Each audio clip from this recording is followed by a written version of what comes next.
অনুরূপভাবে জুমার ফরজ সালাত 2 রাকাত, আমরা জুমার সালাত আদায় করেই সালাম ফিরিয়ে বের হয়ে চলে যাব না।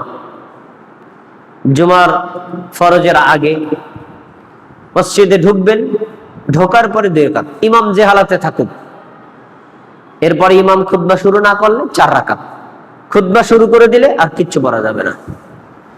ফরজ সালাত ইমামের সাথে জুমা পড়েছেন, এবার আপনি সময় আছে 4 রাকাত পড়েন, সময় নেই 2 রাকাত পড়েন, সময় আরো বেশি আছে 4 রাকাত পড়েন, আবার 2 রাকাত পড়েন।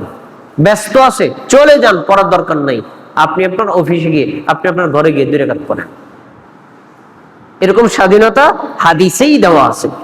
তাহলে আমরা যেটা বুঝলাম যে জুমার দিনেও যে সুন্নাত আগে পরে আছে, এটা আমাদের অবহেলা করা উচিত না।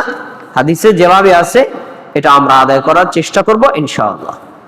আমাদের সমাজে প্রচলিত নেই যেটা, সেটা হলো আসরের আগে সুন্নাত সালাত আছে, এটা আমরা আদায় করি না, অথচ এটারও অনেক বেশি ফজিলত উল্লেখ করা আছে। দেখেন আবু দাউদ হাদিস নাম্বার 1273, আব্দুল্লাহ ইবনে ওমর রাদিয়াল্লাহু আনহু বলেন, রাসূল সাল্লাল্লাহু আলাইহি ওয়াসাল্লাম বলেছেন, রাহিমাল্লাহু ইমরাআন সাল্লা ক্বাবলা আসরি আরবান, ওই বান্দার উপর, ওই বান্দির উপর আল্লাহ রহমত করেন যেই বান্দা, যেই বান্দি আসরের আগে 4 রাকাত সুন্নাত পড়ে। সুবহানাল্লাহ, আল্লাহর দয়া, আল্লাহর রহমত পাওয়ার একটা বড় মাধ্যম আসরের আগে 4 রাকাত সুন্নাত সালাত আদায় করা। এইটাও ওই অন্যান্য সুন্নাতের মতো, সময় নেই পড়বেন না, ব্যস্ত আছেন পড়বেন না, কিন্তু যদি সময় থাকে, ব্যস্ত না থাকে, তাহলে আমাদের এটা পড়া উচিত, কারণ এটা আল্লাহর রহমত পাওয়ার একটা বড় মাধ্যম। আচ্ছা, এই যে 4 রাকাত সালাত আদায় করবেন, এই সালাতটা কিভাবে? 2 রাকাত করে নাকি 4 রাকাত একসাথে? হাদিসে বর্ণনা আছে 4 রাকাত একসাথে একই সালামে পড়তে হবে, মাঝখানে আপনি বৈঠক করে আত্মাহিত করবেন। তাহলে আমরা আসরের আগে যে 4 রাকাত সালাত আল্লাহ নবী সাল্লাল্লাহু আলাইহি ওয়াসাল্লাম পড়েছেন, পড়ার ব্যাপারে ফজিলত বর্ণনা করেছেন, সময় থাকলে আমরা এই 4 রাকাত সালাতকে মূল্যায়ন করব ইনশাআল্লাহ। আরেকটি ফতোয়া, আসর সালাত ফরজ আপনি পড়ে ফেলেছেন, সূর্য অস্ত যাওয়ার আগ পর্যন্ত যে সময়টা থাকে, প্রায় 1.5 ঘন্টা 2 ঘন্টা সময় থাকে, এই 1.5-2 ঘন্টা সময়ের মধ্যে কি আপনি কোনো নফল সালাত আদায় করতে পারবেন? উত্তর না, এই সময়ের মধ্যে কোনো নফল সালাত আদায় করা যাবে না।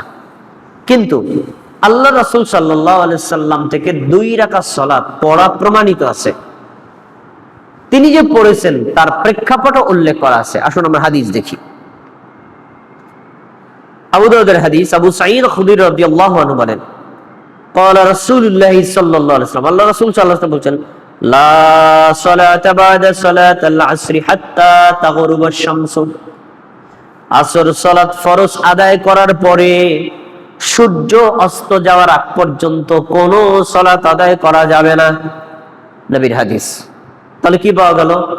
আসর ফরজ পড়েছেন, এখন আপনি যত ফ্রি থাকেন সূর্যোদয়ের আগে আর নামাজ পড়া যাবে না, হাদিসে নিষেধ করা আছে, এটা মাকরুহ।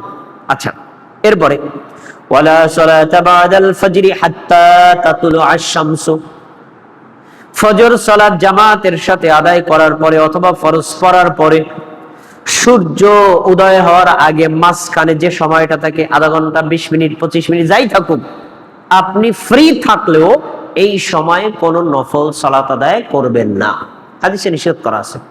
এই সময়টাও সালাত আদায় করা মাকরুহ। আচ্ছা, এবার আমি দ্বিতীয় অংশটা একটু বলে নিই। এই হাদিসের আলোকে আমাদের দেশের হুজুররা ফতোয়া দেয়, ফজরের ফরজ পড়ার পরে সূর্যোদয়ের আগ পর্যন্ত যেহেতু কোনো নফল সালাত আদায় করা যাবে না, এই জন্য আমরা জামাত চলাকালীন অবস্থায় সুন্নাতটা পড়ে নেই। ওনাদের এই ফতোয়া কি সঠিক না ভুল? ভুল।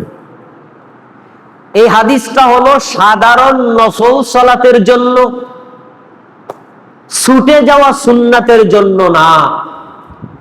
আপনি মসজিদে ঢুকেছেন ফজরের সময়, দেখলেন ইমাম সাহেব জামাতে নামাজ পড়াচ্ছেন, আল্লাহু আকবার, জামাতে ঢুকে গেলেন, এখন আপনার যে 2 রাকাত সুন্নাত রয়ে গেছে এটা কিন্তু সাধারণ নফল না, এটা ছুটে যাওয়া সুন্নাত। ওই সুন্নাত সালাত আপনি ফরজ সালাতে ইমামের সাথে সালাম ফেরানোর পরেই পড়তে পারবেন।